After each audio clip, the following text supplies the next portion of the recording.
Good afternoon. We're going to call this hearing to order. Today we are examining federal policies associated with Indian water rights settlements. We will have an opportunity to review S-953, the Northeastern Arizona Indian Water Rights Settlement Act that has been introduced by our colleague, Senator Kelly. So welcome to the committee, Senator.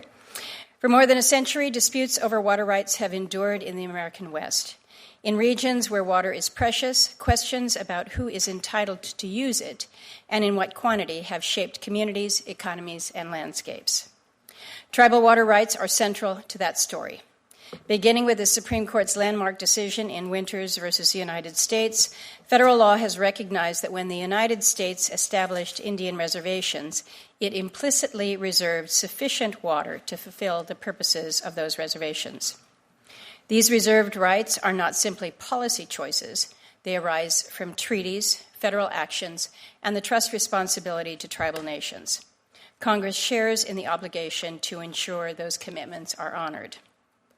At the same time, unresolved tribal water rights claims create uncertainty that extends beyond reservation boundaries. States, municipalities, irrigation districts, farmers, ranchers, and many others depend on clear and reliable water allocations. And when claims go unresolved, uncertainty can stall economic development, complicate water management, and strain relationships.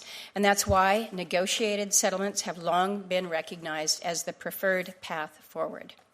Settlements allow parties to come together to craft durable solutions rather than spending decades in costly and uncertain litigation. As many in the West say, settlements deliver what we call wet water, not just paper rights.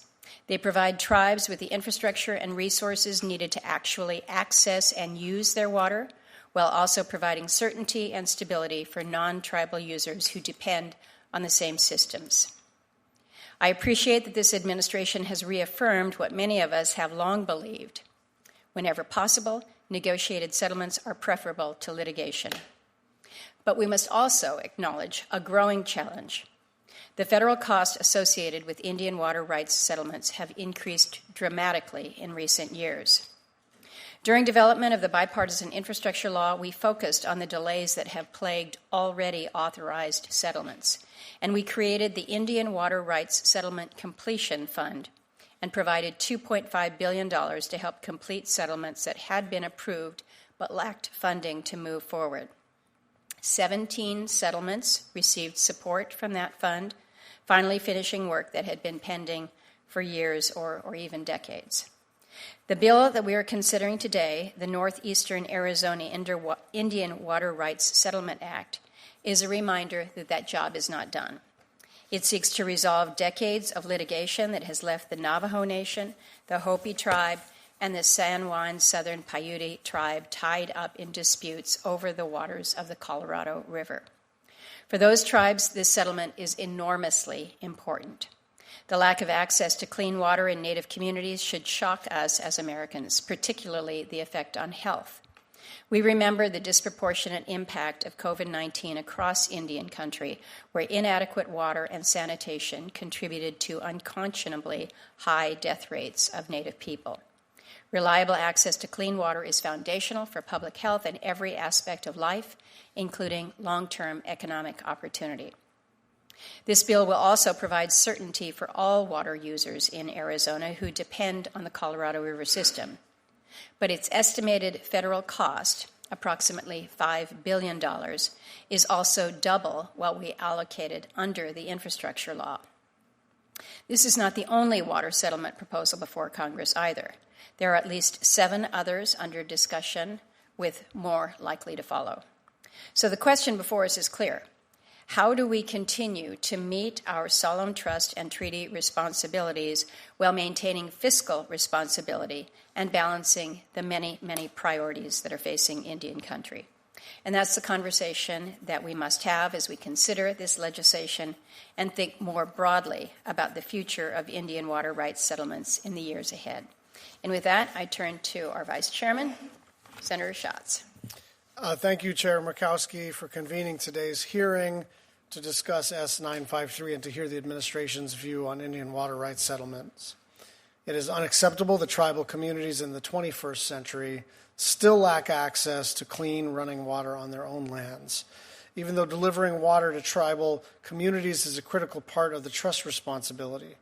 So Congress's obligation is to consider legislation that codifies Indian water rights settlement, and it is not optional. It's critical that it's the critical final step to ensure our trust responsibilities are met. The tribes testifying today have done their part. They have spent decades in litigation. They have come to the negotiating table in good faith. They have made hard compromises and worked alongside states, Indian and non-Indian users, and the federal agencies to produce finalized agreements. This is an extraordinary undertaking, and it deserves an extraordinary response from this Congress. I have heard colleagues express concerns about the price tag of these settlements. I understand that fiscal responsibility remains a priority, but inaction carries a real risk. Every year that Congress fails to authorize and fund settlement agreements is another year that tribes and water users are faced with water uncertainty. We can't ask tribes to do the work of reaching a settlement and then leave them waiting indefinitely because Congress can't resolve its own disagreements over funding. Let's consider the alternative to funding water settlements: years of continued litigation at federal and state taxpayer expense with no guarantees that the tribes will get what they're owed. And when a court decision does come down, the tribe still needs to secure the funds from Congress. By that time, in some cases, after decades, costs will only have grown. In short, the federal government's liability does not disappear because we have declined to act. So the question before this committee is not whether we can afford to fund these settlements, it's how we fund them. To date, Congress has enacted 39 Indian water rights settlements, with only 25 of them being fully funded. 14 more are pending before us, totaling more than $12 billion. Another 13 tribes are in active negotiations with Interior and moving towards settlements. Inaction is not an option. I urge my colleagues to move pending settlements like S953 forward, authorize them, fund them. Give tribes, states, and water users in these basins the certainty that they need, not just for today, but for generations to come.